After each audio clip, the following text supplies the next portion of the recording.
everyone. Welcome to this new series. I know it's only still mid November, but I've already seen Christmas trees, Christmas jumpers, and all the other stuff that comes along with this time of year in the shops. So I thought, okay, I'm going to create a program aimed at supporting you through what can be the most busiest time for a lot of people, regardless of where you are in the world.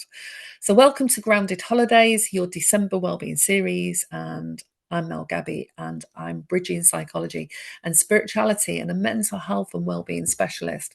I created this series after years of working with individuals, children, and families in mental health services, one-to-one client sessions, and through my own personal reflections on how deeply December can stir the waters for many.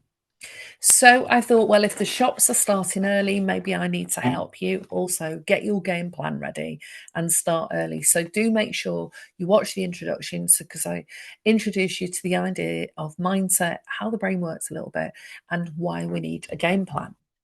So, because this year brings up so much for people, it can be joy, pressure, memories, expectations. I wanted to create a few short videos to help you navigate the season with a little bit more ease, clarity, and even enjoyment. So, I'm drawing on what I see emerge through a lot of the client work that I've a few decades ago, and what I see in the people that I work with now, and what psychology teaches us about stress, relationships, and my own very real lived experiences. Because let's be honest, the holidays can feel like a lot. So there are obvious pressures like families who don't speak or argue every year, traveling long distances, managing transport delays and bad weather. We've seen that the last few years, certainly in the UK, when people are going off abroad. And the planes aren't working or people are on strike, and then juggling end of work deadlines. Many people have them in December. Split families and organising who sees the kids, finances, budgeting, and worrying about what else we can afford. And then the quieter things that people don't talk about. Feeling lonely even when you're surrounded by others, or men and women who are living in toxic, hellish relationships. Very tough time of the year, and grief for people who aren't here anymore. Breakups that feel heavier at this time of the year, and comparison, seeing everybody else's perfect holidays online. And that doesn't help on places like Instagram, where we can see these photos of people having fun and enjoying themselves. But we're all human, and we all go through these cycles of pain, loss, joy, and happiness. And hopefully, as I said in my intro video, if we look back at the narrative of our life, the story, the if we was to story that, has it been a mixture of fun times and happy times, or has it been mostly joy and pain? So there also can be a pressure for people to perform, to cook, to decorate, and trying to make everyone else happy while you're exhausted. And also the emotional hangover of old family patterns. And I actually heard a podcast recently, and there was a lady that rang in and said that her mother-in-law has given her a list of rules about how it should be when everybody gets there, where they're sleeping, what they're allowed to talk about or not talk about, and in particular, not digging up all old family issues and not using Christmas as a time to bring everything to a head. And I think there's probably something to be said about that. And there's also something to be said about the assumptions that we make, and clarifying what to expect, and what you expect from yourself, and what you expect from other people. And sometimes that can make all the difference, but it really depends on the family, on the experiences you've had growing up, and where you are right now in your life. And also, we have to manage feelings like guilt and regret, and sometimes wanting to say no but don't, and then how we feel about that. So life is also just multiple experiences that we can only really look at and say, okay, what worked well, what didn't, and what can I learn next time? Sometimes we sell ourselves out by doing things that we don't want to do and agree them, and then afterwards regret it. But there's no good staying in regret. That doesn't work. And it can interfere in all the other things that can just make you feel good and more uplifted and inspired. So, like I said, I'm creating this whole series for you, short, supportive videos that help you anchor and dip into the feelings that help generate peace, clarity, focus, stillness. And even if you only do this for 10, 15, 20 minutes every day, whether it's in the morning before you open up the laptop and look at emails, or rush out with the kids to school or get on the road. If you can give you some time in the morning or even in the evenings, setting up your brain and your mind for your game plan of how you want each day as much as possible to go a particular way in terms of what you know you expect from yourself and the people around you, and the things that you want to tackle on your to-do list, like those top 3 priorities.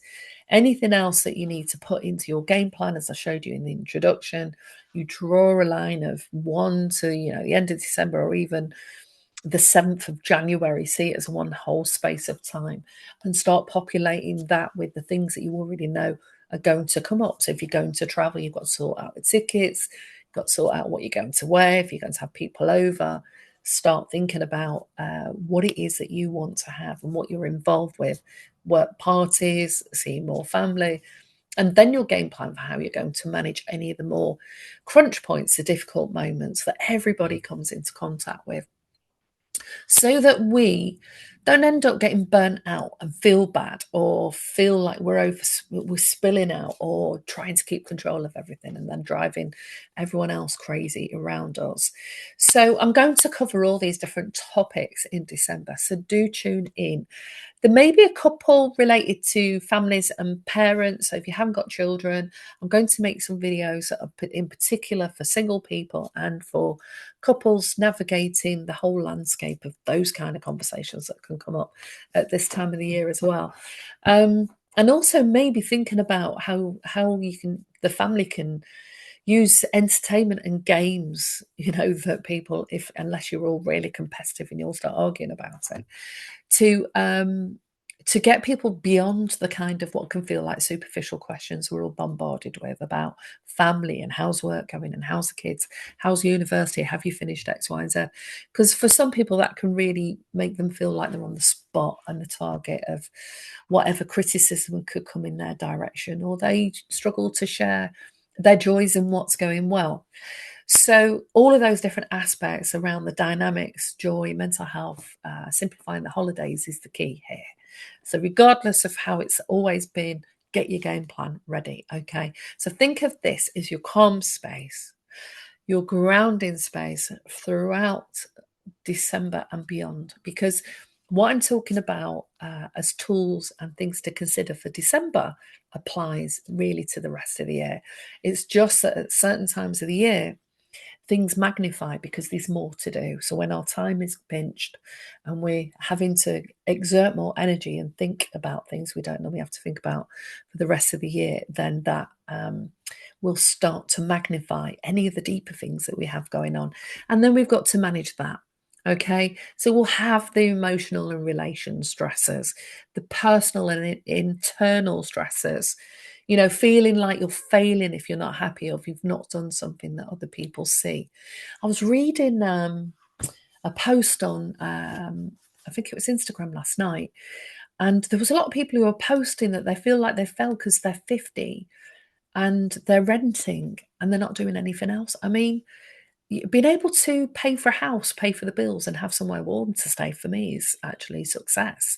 So I guess we all, are going to perceive those different things through different lenses, but try not to compare yourself to other people, because the basics in life, as Maslow talked about, of food, shelter, love, and warmth, they're the focus of everything that we build on.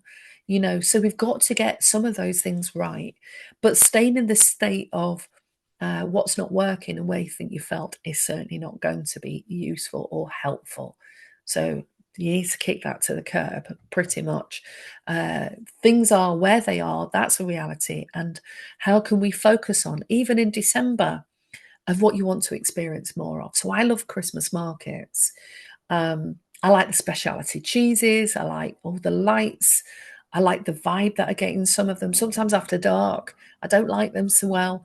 On a Saturday night in the middle of the city is different than when you go into some of the other markets. I love all the cathedrals and churches that are all lit up, and the songs and more activities that are going on. So for me, they're the things that I can focus on, that I can get joy out of. But of course, I still feel some sadness about people that aren't in my life anymore. My mum that passed, gosh, over 20 years ago now. But you never forget your parent. If you've had an amazing relationship with them, a turbulent relationship, or they weren't in your life for a long time, we still have some kind of relationship with that person, that role, that figure in our life.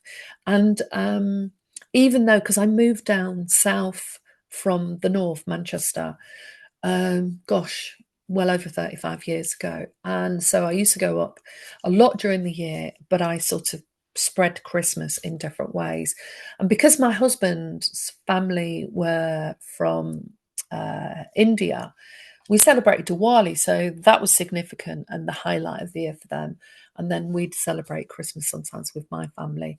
And so it worked out, it was easier to manage. And as the kids grow up, they start to have more choice about how they want to use that time of the year, hang out with friends, go out for a drink, go to the office parties, all of that kind of things. And like I said in the intro, it can bring up different painful feelings around childhood memories. And that's where it's good to talk to a therapist who, and if you do go into crises and you do feel really depressed and down, call the Samaritans up if you're in the UK. They're amazing. I worked for them over 30 years ago. It's what happened all before I got into the field of psychology, therapy, and all the other work that I did. And they're an amazing bunch of people giving their time for people at 365 days of the year. And so you've got someone to talk to. So don't be alone and don't sit and mull in those feelings. If you're going to mull in good feelings, milk the good feelings, but not those depressive, anxious moods that can permeate and also be magnified. And also, there's a pressure then as we head towards January to start the year in a particular way. So, I want you to be aware of what your actual pressures are. What things come to your mind that feel that they sit in that more negative camp? If you had a side of paper where you put, these are all the things that come to you, the thoughts about childhood or Christmas or the things that didn't work. And on this side, all the things that bring you joy and happiness at this time of year or any time of year, going to the gym, chatting to people. All right, it doesn't sound very Christmassy, but we do need to go to the gym. I eat more mince pies at this time of year. It's my Achilles heel. So, the gym's imperative, getting that activity, moving, not sitting down all day, having some time out with your favourite drink after you've just done all your shopping, connecting with people. I've got a lot of clients who have some social anxiety and anxiety around, how they keep connections with friends. And actually, it's imperative, even if we just drop in a text, hey, how's it going? How did that work thing go? What are you up to? Just to check in with people, even if we don't know when we can see them. That's also really important. And we can also get overstimulated by the noise and the crowds and the expectations. So I had a couple of clients, a few that have got ADHD and been diagnosed with it, and they find going into the shopping malls like really overstimulating. So one of the things, of course, is that people move all over the place. So you can't do a straight line. So your body has to deal with this now, like a bit of a map and a territory and a terrain to try and get through. So if you can see it as a way of like saying to yourself, how many red jumpers can I see? How many, ladies wearing pink, or how many kids have got smiles on their face? Give your brain a different job rather than saying, this is stressful, I hate the noise, this is what's happening to me.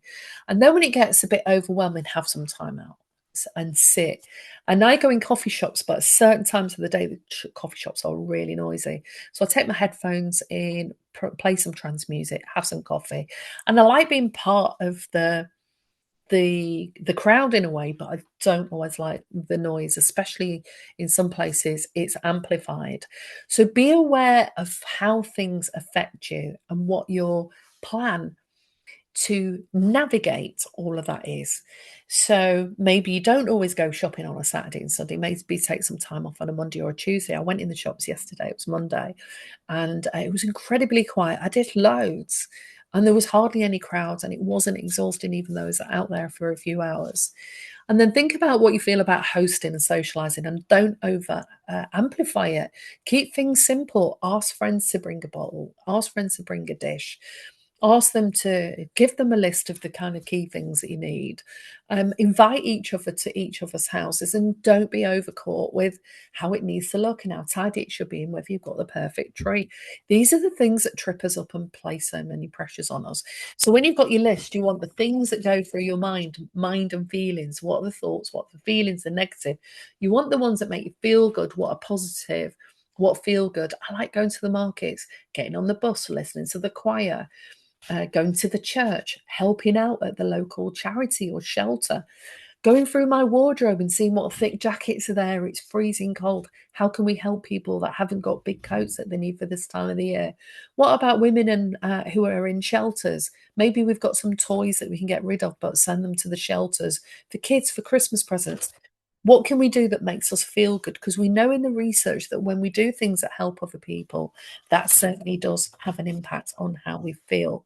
So I'm going to be going over these different themes in more depth in each video. This is more of an introduction on top of the key intro to the whole program. And then think about, of course, we know the practical strategies. You've got to have a budget. You've got to think about how you navigate this. And so me and my family said a few years ago, we wanted to just be mindful about how much everyone was spending. Then on other years, they want to spend what they want, but there's no pressure on anyone to spend a particular amount or make sure they get the right collar, the right jumper from the right store. Those things can, again, add lots of pressure. Save those moments for birthdays. Get particular things for people at different times of the year where the whole financial issue is spread over the year rather than magnified at this time of the year. We've got to get all the right presents, all the food, all the time that you spend doing things and getting to work and have the pressure to finish off projects. So the grounding exercise for this is, what feelings are you left with after I've gone through this list quite rapidly? Did you feel overwhelmed? The chaos, the dread, the excitement? What feeling are you feeling? Take your awareness down, your breath to your feet, and feel your feet and what it feels like. Take your awareness to what clothes you're wearing. I'm wearing a t-shirt. Yes, most of my videos I wear black t-shirts. I take Einstein's approach to clothing. I think it's true. Multiple blue suits. I don't have to really think about what I'm wearing because I'm putting my energy and focus into what I'm sharing in these videos, hopefully with the idea and the outcome that it's supportive, grounding, and helps you elicit feelings of peace. So if you're feeling a bit overwhelmed and your mind's gone everywhere, take your awareness to your breath. Take 3 breaths at least. So we need to come out of the red zone, the overwhelm. If you're starting to feel more grounded and peaceful, take your awareness down to the floor and imagine that there's just some beautiful lights on the floor and they're glittering and they're capturing your attention. And if feelings of loneliness or regret or things are stirred up, just be aware that you feel like that. We're not going to get rid of them. You can't necessarily do something about it right now. But that tells me then that you want to connect somewhere with someone. So find a meetup group, go to a charity or shelter, help out. Ring up some aunties and uncles that don't chat to anyone a lot. There's lots of older people who are sat on their own for days on end and don't get a chance to talk to anyone. So think about the things that can help you break out of the internal dialogue mindset, the feelings that it evokes, because there's always a thought and then a feeling. Sometimes it's the other way around. And you might have this sense of dread or whatever. But part of what's making me feel good for December is actually creating the series. I love sharing the things that I know that can make a really big difference, even though on the surface they look really simple, taking 3 breaths. But you know how many people just don't realize that they're not breathing properly. So you take a deep breath and you let your stomach extend and you feel the air going down to your stomach. And you just focus on that and you focus on your trousers or your jogging bottoms or your skirt, whatever you're wearing. And you focus on your feet. What you're thinking in that moment, your thinking can just dissipate. Focus on your breath. It's a very simple but incredibly powerful tool. But we need to practice these things every day. So everything that I teach you as a tool, I want you to write in bold what that tool is. Create a separate list for the tool that you try And if you're struggling to do it, go on YouTube and have a look at that tool and who teaches it so you can do a extended session on what I'm talking about. I'll do some extended sessions, but for now I just want to introduce you to the ideas, what's evoked, how you can use it, and how you can fit this in with the whole game plan for December. Write down that separate list of tools and have that as a list of, now you've got your game plan. You get up, you stretch, you have a hot shower or bath. You may sit and do mindfulness or meditation for 5 minutes. You don't have to do an hour. 5 minutes every day adds up. It's giving the brain a message of, this is the framework and ritual that I'm creating for myself so that I can recenter myself all the time, even when I feel myself getting overwhelmed and things too much. Because that's when you do need to definitely step back and focus on your breath and grounding. Okay, so the next few weeks, we're going to look at reducing burnout initially in the first week and staying grounded. And even if you're not feeling burnout, this is applies to everybody because stress always precedes burnout. We can feel burnout in the body, in the mind, or even in the soul. We can feel like our soul is tired, and what to do and how to prevent it. And then we're going to look at how to avoid 5 ways to avoid holiday stress, and then some tips and ideas for that. Then we're going to look at